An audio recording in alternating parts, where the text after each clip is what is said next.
გამარჯობა მეგობრებო. ეს რაღაცნაირი ახალი ფორმატის იდეა გამიჩნდა. ფორმატის რაღაც სტუდიური ცვლილებით. არამედ შინაარსობრივად რა. აი მოკლედ ამბავი ეხება ამ წიგნს, ეს არის კაპიტალიზმი და თავისუფლება. მილტონ ფრიდმანის და რაღაცნაირად გამიჩნდა სურვილი, რომ რაღაცნაირად ეს წიგნი თქვენთან ერთად გავიარო და ყოველკვირეული სერიასავით გავაკეთო, სადაც თითო თავს გავივლით რაღაც დეტალურად რა, რაღაც თავისი კონკრეტული ნაწილების წაკითხოთ, რომელიც მე რაღაცნაირად მომეწონა, ჩამჩა და ასე შემდეგ. რატო არის ხა ეს წიგნი საინტერესო და რა ვიცი, პირველში ხა მილტონ ფრიდმანი ვინ არის, მოდი ამის მოყოლას არ დავიწყებ. ვინც არ იცით, არ ვიცი, გიჩვენოთ დაგუგლოთ. თუ არ დაგუგლოთ და უბრალოდ ამას უყურებთ ჩემს რაღაც სერიას, აუცილებლად როგორც პირველი ვიდეო და მიხვდებით, შეგიქმნებათ წარმოდგენა რამდენად დიდი ვინმე იყო სერიების ბოლოს უკვე დარწმუნებით მის გენიალურობაში. ხო და ამ წიგნს გავივლით ყოველკვირეულად და აქ თავები არის შემდეგი. მოკლედ რო შევეხოთ ახლა ეს წიგნი არის შედგენილი 1956 წელს ჩატარებული მისი რაღაცა ლექციების ტურიდან, რომელზეც სხვადასხვა მე ვიდეო გაკვეთილების გაკეთებული აქვს. ისიც სასწაული, ამ ჩემ ყურებას ჯობია იმის ყურება, თუ ინგლისურის მოსმენაზე პრობლემა არ გაქვთ, მაგრამ თუ ინგლისურად არ გამოდის ეგრე როგორც გვინდა. მე ქართული თარგმანი ვერ ნახევარსად ამ წიგნის, ხო და რაღაცნაირად თარგმანის დაწერას ჩემ თავზე ვერ ავიღებდი რა თქმა უნდა, თუმცა აი რაღაცნაირად ესე მაქვს წარმოდგენილი, რომ კარგი მონაკვეთები ამოვიღო, კარგი ალბათ ყველაფერი კარგია შიგნით, მაგრამ აი ისეთი ჩემი საზრით მნიშვნელოვანი მონაკვეთები ამოვიღო, გაგიზიაროთ და ასე შემდეგ. და რაღაცნაირად ეგრე წარმომიდგენია, რომ როგორც გავივლით აი ამ რაღაც ყოველ კვირეულად თითო თავს, ამ თავის ბოლოს რაღაცნაირად პარალელები გავალო დღევანდელ რეალობასთან, რაც არის და როგორც არის. ხო, ეს როგორც თავიდან თქვა არის 1956 წლის კონფერენციის ლექციების სერიის რაღაცნაირად თვითონ დაგვიანებული ვერსია არისო, ამისი და ამას გიზიარებთო. ამ preface-ით რითაც იწყება, ამ შესავლით არა, შესავლამდე კიდე წინა ნაწილით რაც იწყება არის, რომ მადლობას ვუხდის ყველას, ამ კონფერენციის მომწყობებს, ორგანიზატორებს, უშუალოდ მის კურატორებს, რომლებიც რეკომენდაციებს აძლევდნენ, როგორ ყოფილიყო, რა ყოფილიყო არა უშუალოდ წიგნზე, არამედ ლექციების მომზადებისას. და რაც შეეხება წიგნს, ძალიან ჩემთვის საყვარელი მომენტი იყო ის, რომ ამბობს preface-ში თავის შვილებზე, რომ ეხლა ვერ ჩამოთვლი ყველა ადამიანსო, ვისი დამსახურებას არის ამ წიგნის დაწერაო, თუმცა ყველაზე ანუ რამდენიმე ვიღაცას გამოყოფილი ვისი განსაკუთრებული მადლიერია და მადლიერებას გამოხატავს თავისი შვილების მიმართ, რომლებზეც ამბობს, რომ მათი რაღაცა შეუპოვრობის დამსახურება, რომ ჩემ ნათქვამს ეგრევე არ შეეგუონ, რომ ამის გამო მე გამომიმუშავდა უკეთესი ახსნის უნარი ამ რაღაცა ეკონომიკური ამბების და მათ მედია გავუხმავდოთ აღქმა ამ ეკონომიკური ამბების რა. და ნუ ეს წიგნშიც ძალიან კარგად ჩანს, იმიტომ რომ ძალიან მარტივი ენით, ძალიან გასაგები, ცხადი მაგალითებით არის აღწერილი ძალიან კომპლექსური ამბები და ეს ძალიან იგრძნობა. და ასევე მის ცოლზე აქვს ძალიან ეს კარგად დაწერილი, რომ ჩემ შემთხვევაშიცო ის ცნობილი ფრაზა რომ არა ჩემი ცოლი ეს არ გამოვიდო და ნამდვილად ეს არის, იმიტომ რომ ჩემი ცოლი იყო ის ადამიანი, რომელმაც ეს ყველაფერი ეს ჩემი ლექციების წევრი გააერთიანა, თავი მოუყარა და დამეხმარა იმაში, რომ როგორც წიგნი ესა მექციაო. და ნუ აი ძალიან დიდ სახელებზე არის საუბარი, ასე ჰაიეკზე და რავი რა ჩამოთვალო, უამრავ რა 10-მდე ძალიან დიდ ეკონომისტზე, სტატისტიკოსზე და მეცნიერზე არის საუბარი ამ წიგნის და იმ ლექციების კურსის მოსამზადებლად. ეხლა რაც შეეხება უშუალოდ თემებს, რომლებსაც ჩვენ გავივლით. პირველი რა თქმა უნდა ხა იქნება introduction შესავალი.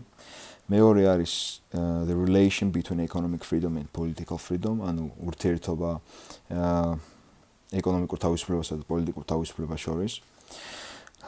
მეორე თავი არის the role of government in free society, ანუ თავრობის როლი თავისუფალ საზოგადოებაში, the control of money, ანუ პულის კონტროლი, ეს პირდაპირ არ უნდა გავიგოთ და ყოველთვის ნახავთ.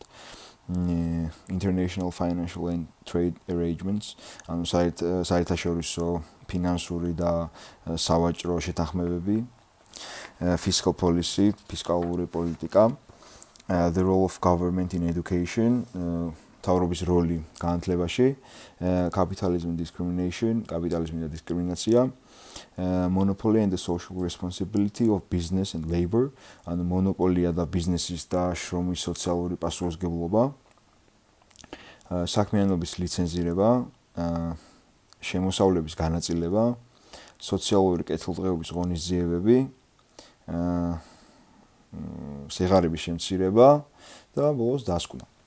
ხო და შესაბამისად ეს ყველაფერი რაც აქ არის მოცემული ძალიან ნიშანდობლივია ქართულ რეალობასთან და ზოგადად მომავალთან, ანუ არა მარტო დღევანდელობასთან, არამედ მომავალთან, იმიტომ რომ რაღაც ეს სოციალისტური ტენდენციები, მისი რაღაცნაირი გიჟური მომხიბლაობიდან გამომდინარე, მგონია რომ როგორც ერთ წრეზე ტრიალებთ და არის იმის საფრთხე, რომ როგორც სხვა არადემოკრატიულ და თავისუფალ ქვეყნებში მომხდარა, ისე მოხდა ჩვენთანაც და რაღაცა სოციალისტურ იდეებს რაღაცნაირი ძალა მიეცეს, რომელიც ყველანაირ სამომავლო რეალობასთან და კეთილდღეობასთან აცენილი იქნება. ხო და გადავიდეთ მოდით დღევანდელ პირველ თემაზე, ეს არის introduction შესავალი. და შესავალი იწყება კენედის სიტყვებით, რომ ask not what your country can do for you, ask what you can do for your country. ანუ ეს რაღაცნა ეს ანუ იკითხე არ იკითხო რა შეუძლია შენ ქვეყანას გააკეთო შენთვის, იკითხე შენ რა შეგიძლია გააკეთო შენი ქვეყნისთვის. და ეს სიტყვები რაღაცნაირად მომხიბლავად ჭირს და თუ ამას არ ჩაუღრმავდებით და რაღაცა ძალიან ეფექტურია და ეს არის ერთ-ერთი ყველაზე კოტირებადი გამოყენებადი გამეორებული რაღაცა წინადადება, რომელსაც პოლიტიკოსები ძალიან ხშირად იყენებენ. და სინამდვილეში ეს მოლტონ ფრიდმანი ძალიან კარგად ხსნის თუ რამდენად არასწორი მიდგომა არის ზოგადად ამ ეს ძალიან წინადადება როგორც პირველი ნაწილი, ასევე მისი მეორე ნაწილი. იქიდან გამომდინარე, რომ ეს არ არის ის დამოკიდებულება, რომელიც რეალურად თავისუფალ საზოგადოებაში უნდა არსებობდეს. პირველ რიგში იმიტომ, რომ ანუ რა შეუძლია გააკეთოს შენმა ქვეყანამ შენთვის, გულისხმობს, რომ ანუ მთავრობა არის მფარველი, ხოლო მოქალაქე არის ზრუნველობის ქვეშ მყოფი. ხო და ეს შეხედულება იწინააღმდეგება თავისუფალი ადამიანის ასე რწმენას, რომ იგი თავად აგებს საკუთარ თავზე პასუხს და მის ბედისწერას. და ის თუ რა შეგიძლია გააკეთოს შენი ქვეყნისთვის, გულისხმობს, რომ მთავრობა არის ბატონი და მოქალაქე მსახური და მორჩილი თაყვანისმცემელი. ხო და რავი, თავისუფალი ადამიანის ქვეყანა იმ ინდივიდების ერთობლიობაა, რომლებიც მას შეადგენენ და არა რაღაც მათზე მაღლა მდგომი. და ამ თავისუფალ ადამიანს ეამაყება საერთო მემკვიდრეობა, ერთგულიან საერთო ტრადიციების, თუმცა მთავრობას ის აღიქვამს როგორც საშუალებას, რომ ანუ და ინსტრუმენტს და არა რაღაცა წყალობისა და საჩუქრების გამცემს, ან ბატონს, ან ღმერთს რა, რომელსაც ბრმად უნდა სცეს თაყვანი და ემსახუროს რაღაცა როგორც ხდებოდა, რავი, ეგვიპტეში, როგორც ხდებოდა საბჭოთა კავშირის დროს და ყველა სოციალისტურ ქვეყნებში. ის არ აღიარებს არანაირ ეროვნულ მიზანს გარდა იმ მიზნების კონსენსუსისა, რომელთაც მოქალაქეები ცალ-ცალკე ემსახურებიან. ანუ ის არ აღიარებს არანაირ ეროვნულ დანიშნულებას გარდა იმ ისტროფების კონსენსუსისა, რომელთა მიღწევასაც მოქალაქეები ინდივიდუალურად ცდილობენ. ამაში ჩვენ შეიძლება რაღაცა დავინახოთ, რომ აი რაც უდია, რომ ეროვნული მიზანი არ აქვს, იმიტომ რომ აი ეს ეროვნულობა ეს რაღაცა გამჯდარი გვაქვს. და თუ ამ სიტყვებს გაუაზრებლად მივიღებთ, ჩვენ არაფრით არ განსხვავდებით ხიხოებისგან. იმიტომ რომ ჩვენ არ ვიყოთ ხიხოები და ჩვენ ვიყოთ განათლებული, ცივილიზებული, კარგი ადამიანები, კარგი მოქალაქეები, ამაშიც ყველა სიტყვა, რომელსაც ჩვენთვის რაღაც ძალა აქვს, უნდა გავიაზროთ. ანუ ჩვენ ეროვნული მიზანი აუცილებელია, რომ იყოს ჩვენი კეთილდღეობიდან გამომდინარე. ანუ ეროვნული მიზანი მისით შინაარსი თუ არის ყველაზე დიდი მიზანი უნდა იყოს ჩვენი კარგად ყოფნა, ხო? ან ბუნებრივია. ანუ თუ ჩვენი კარგად ყოფნა არ არის მნიშვნელოვანი და ჩვენი ცუდად ყოფნა არ მნიშვნელოვანი, ან არ ვართ ჩვენ იმ ეროვნების რომ ეროვნულ მიზანსაც ვემსახურებით, ან კიდევ საერთოდ სხვაგან მოხდით. ხოლო შესაბამისად ჩვენ თუ ამ ყველაფერს გავიაზრებთ, ბრმად ჩვენთვის აღარ იქნება არანაირი ეროვნული მიზანი, რომელიც ჩვენს ყველაფერს აღემატება და იქნება ის ეროვნული მიზანი, რომელიც ჩვენს სურვილებთან თანხმდროში მოდის. ხო, თავისუფალი ადამიანი არ ეკითხავს რა შეუძლია მის ქვეყანას გააკეთოს მისთვის. და არც იმას იკითხავს, მას რა შეუძლია გააკეთოს საკუთარი ქვეყნისთვის. იგი უფრო მეტად იკითხავს, რა შემიძლია გავაკეთო მე და რა შეუძლია გააკეთონ ჩემმა თანამოქალაქეებმა მთავრობის მეშვეობით. რათა შევძლოთ საკუთარი ინდივიდუალური პასუხისმგებლობების შესრულება. მივახციოთ ჩვენს სხვადასხვა მიზნებსა თუ მისწრაფებებს და რაც ყველაზე მთავარია, დავიცვათ ჩვენი თავისუფლება. ამ კითხვის მერე დასვამს მეორე კითხვას, რომ როგორ შევინარჩუნოთ ჩვენ მიერ შექმნილი მთავრობა ისე, რომ იგი არ იქცეს ფრანკენშტეინად, რომელიც გაანადგურებს იმავე თავისუფლებას, რომლის დასაცავადაც იგი შევქმნით. თავისუფლება არის იშვიათი ნაზი მცენარე. ჩვენი გონება გვეუბნება. ისტორიაც ადასტურებს. თავისუფლებისთვის უდიდესი საფრთხე არის ძალაუფლების კონცენტრაცია. მოდი ხა ეს ყველაფერი სამ ძალაუფლების კონცენტრაციაზე საუბარს გადავალთ.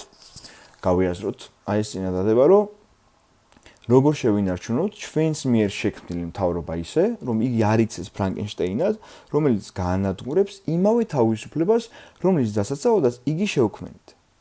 ანუ, აქ ძალიან კარგად ჩანს, რომ რას ხალხს ძალიან შეად გვავიწყდება, რომ მთავრობის მთავარი არსი არის რა? რომ ის ემსახუროს ადამიანების კეთილდღეობას.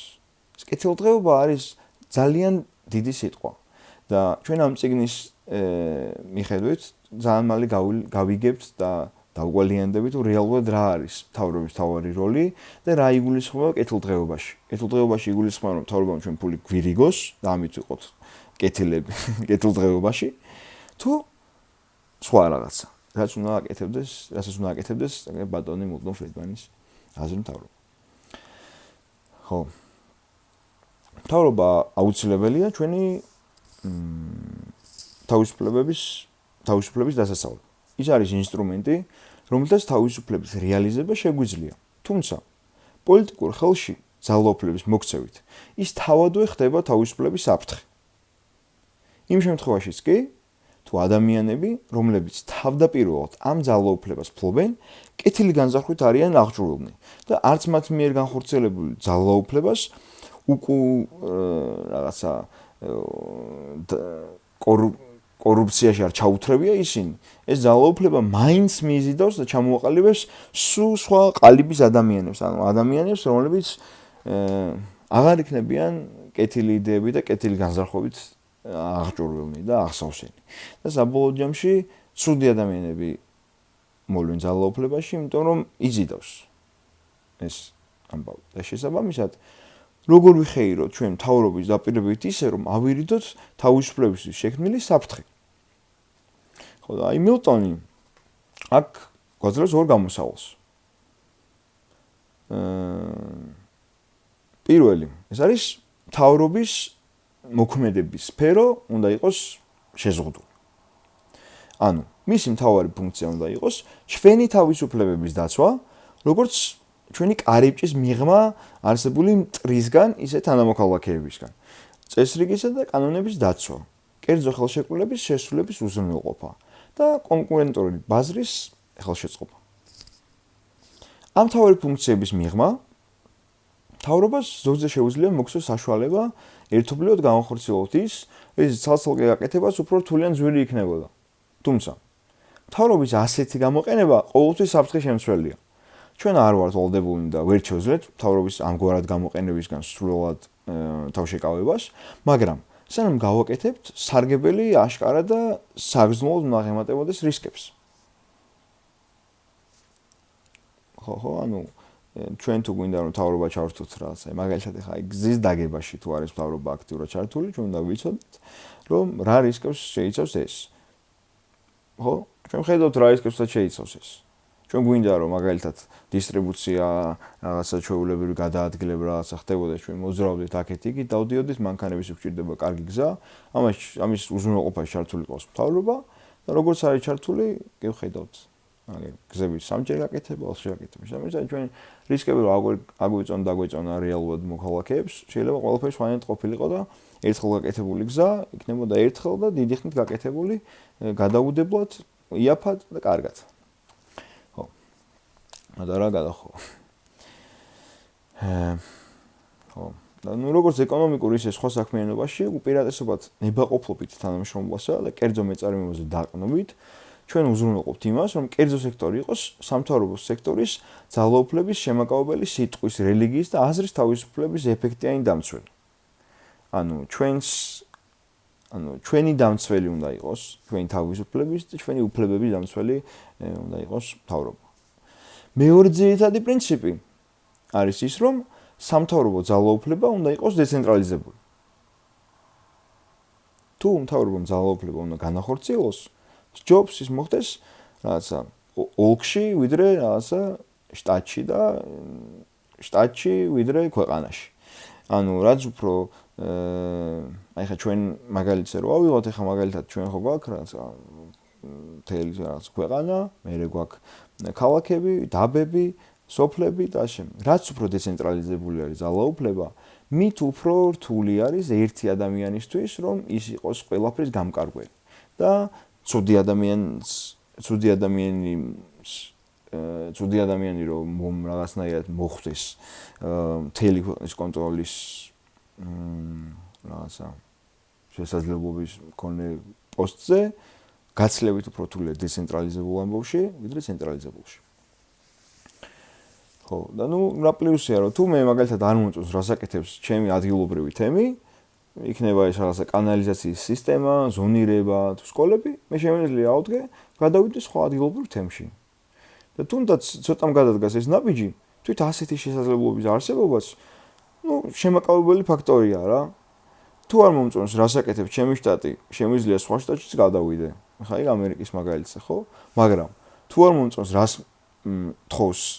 მახავს რაღაცა ვაშინგტონი თავს, ანუ ამ სამყაროში ვერ წაულერსად, ანუ ეს იმას ნიშნავს, რომ მაგალითად, როდესაც დეცენტრალიზებული არის, მე შემიძლია რომ რაღაცა რა გადავიდე გვერდზე ქალაქისაც, ნაკლები პრობლემაა, რომ ცენტრალიზებული არის, ქვეყნიდან წასვლა გიწევს რა.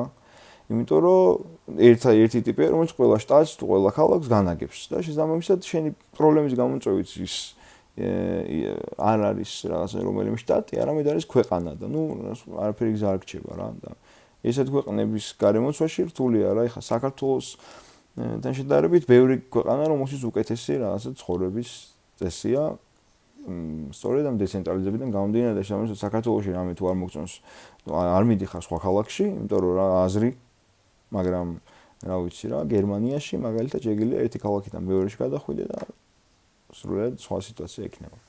ამერიკაში განსაკუთრებით. ხო, ეხლა ძალიან კარგი ყველაფრის წაკითხვაზე რო არ გადავიდეთ. ეს იყო მნიშვნელოვანი ჩემი აზრით და მნიშვნელოვანი არის უკვე რა დაიდენტიფიცირებს ჯერ ზოგადად ლაპარაკობს იმაზე, რომ ხა ეს პირველი ორი თავი, ეს რა introduction-ის არ გულისხმობ, აი ამის შემდეგ პირველი ორი თავი რაც იქნება, ის იქნება ცოტა ზოგადი. იდეებზე საუბარი, როგორი არის სწორი, როგორი არის ამ შემდეგ უკვე არის უკვე პრაქტიკული თავები დანარჩენი, ამდენიც არის 12 მეგონი.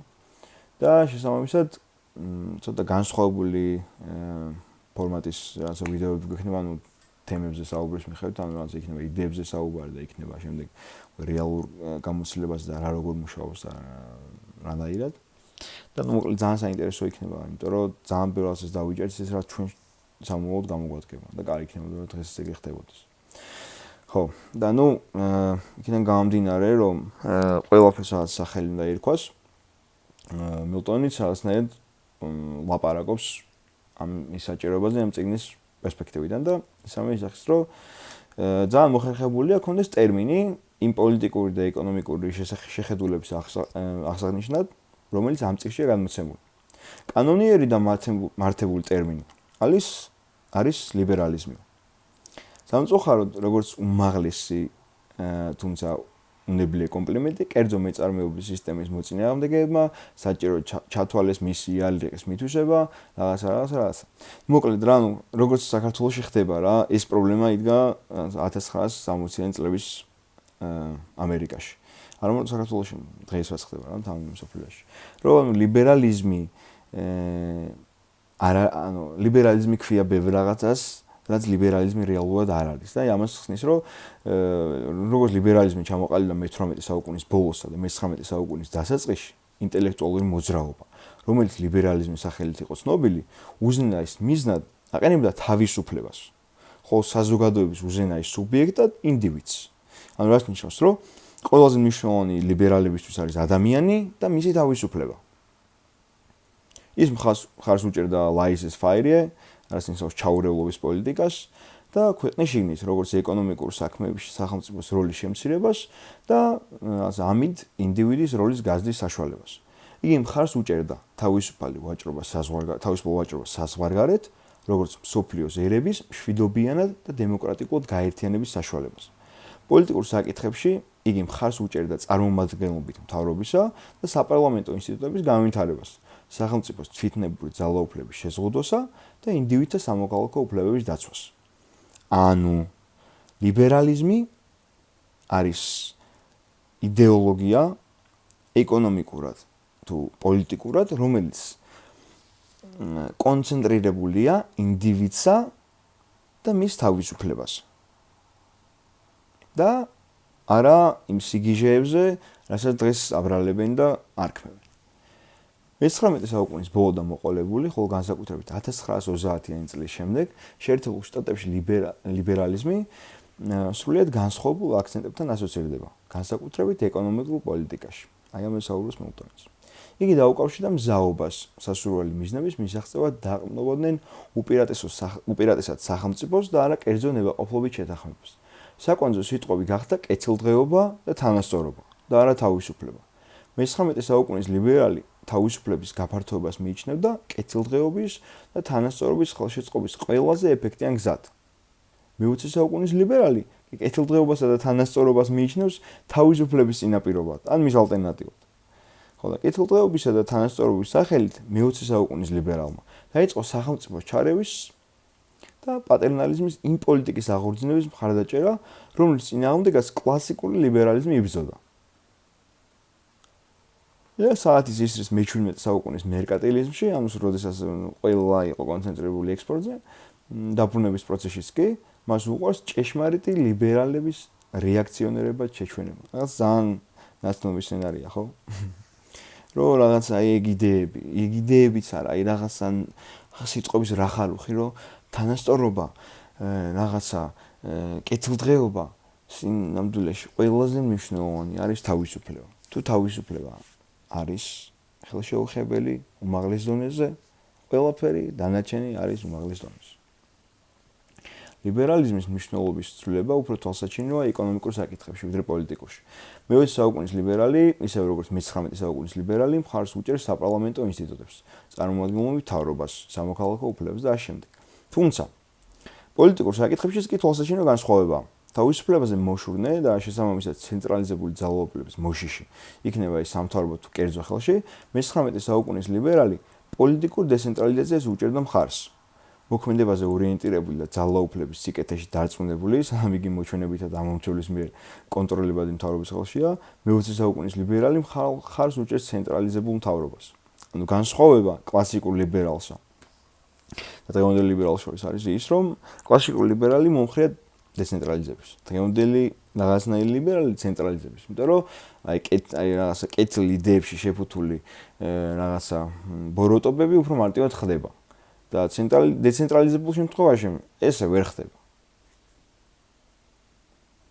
უბრალოდ პრობლემა არის ის, რომ ადამიანებს ჯერათ, რომ სხვებზე უკეთესად იციან, რა არის მათთვის უკეთესი. ეს არის ზოგადად მარტივი განსხვავება ცენტრალიზებასა და დეცენტრალიზებას შორის. ტერმინ ლიბერალიზმის გაუფასურების გამო შეხედულებებს, რომლებიც ადრე ამ სახელით მოიხსენებოდა, ახლა ხშირად კონსერვატიზმის იარაღი ხაწებები. ესე ძალიან ცნობილი ამბავია. მაგრამ ეს არ არის დამაკმაყოფილებელი ალტერნატივა. მე-19 საუკუნის ლიბერალი იყო რადიკალი. როგორც ეტიმოლოგიური გაგებით, ანუ იმით, რომ საკითხის ძალიან ღრმა ჩადიოდა, ისე პოლიტიკური გაგებითაც. ანუ ასეთივე უნდა იყოს თანამედროვე მისი მემკვიდრეც, ამას არის მილტონი. ჩვენ არ გვსურს შევინარჩუნოთ სახელმწიფოს ის ჩარევები, რომლებიც ისე ძლიერ აფერხებენ ჩვენს თავისუფლებას, თუმცა, რა თქმა უნდა, გვსურს შევინარჩუნოთ ის ჩარევები, რომლებიც მას ხელს უწყობენ. გარდა ამისა, პრაქტიკაში ტერმინი კონსერვატიზმი მოიცავს შეხედულებათა იმდენად ფართო და ერთმანეთთან შეუთავსებელ სპექტრს, რომ ეჯგარეშია ვიხილოთ დეფიციტ შეერთებული ისეთ დეფინიციების ზრდას, როგორებიცაა ლიბერტარიანელ კონსერვატორი და არისტოკრატ კონსერვატორი. რასაც დღეს ვხედავთ. აი, იმიტომ ვიძახი, რომ მილტონი იყო გენიოსი, რომ ზუსტად აქ, რაღაც არის, როგორც ილიაზე არის, რომ ილიას აღწერილი პრობლემები დღევანდელ ქართველის პრობლემებთან ძალიან ახლოს არის. არის იგივე პრობლემები. მილტონი ზუსტად იგივე რამეს ლაპარაკობს. იგივე სიგიჟე სიტყვების ერთობლიობები ხდება უამრავი. ნაწილობრივ იმის გამო, რომ არ მსურს ეს ტერმინი დაუთმო ისეთ ზომების მომხრეებს, რომლებიც თავისუფლებას გაანადგურებენ და ნაწილობრივ იმის გამოს, რომ უკეთეს ალტერნატივას ვერ პოულობ, ამ სიტყვილებს გადავჭრი სიტყვა ლიბერალიზმის გამოყენებით, მისი თავდაპირველი მნიშვნელობით, როგორც მოძღვრებისა, რომელიც თავისუფალ ადამიანს ეხება. რო შევაჯამოთ, მილტონი იძახის, რომ მე რასაც დღეს ვლაპარაკობ, ამას ეძახიან კონსერვატიზმს, ამერიკული კონსერვატიზმი იდეაში ეგ არის, რასაც მილტონი იძახის, რომ ეძახიან კონსერვატიზმს, უბრალოდ კონსერვატიზმის მეშინია, რომ ამას მე კონსერვატიზმის დავარქვა. იმიტომ რომ იმდენად ფართო და ის სიგიჟეებს არ გმოვენო კონსერვატიზმსო, რომ არ მინდაო, რომ მე იარლიყი ჯერ ჩემი იდეების იარლიყი კონსერვატორებს მივაკრავო და მე მეორე რომ არ მინდა რომ ეს ლიბერალიზმი დავკარგო როგორც სიტყვა, იმიტომ რომ ყველაზე კარგი სიტყვა არის რაც შეიძლება იყოს. იმიტომ რომ ლიბერალიზმი, კლასიკური გაგებით ლიბერალიზმი არის მოძღვრება, რომელიც თავისუფალ ადამიანს ეხება. ხო. მოკლედ. ეს იყო ეს შესავლის ნაწილი. შემდეგ თაობებზე უკვე ალბათ ეხლა ცოტა მეტი ვისაუბრეთ ზოგადად წიგნზე, რაღაცებზე, ზოგად ამბებზე და შემდეგი თავიდან უკვე უფრო უშუალოდ კონკრეტულ თავს, რომელსაც გავვილით იმ თავზე ვისაუბრებთ, წავიკითხავთ კარგ მონაკვეთებს, კარგ ჩემთვის საინტერესო, ჩემთვის ისეთ მონაკვეთებს, რომელიც გონია რომ თქვენთვის საინტერესო იქნება. და ესე, დამიწერეთ, რას შეცვლით, რა იქნება უკეთესი, რა იქნება უფრო უკეთესი. გამომიწერეთ, დამალაიქეთ და ყველაფერი იქნება მაგრა.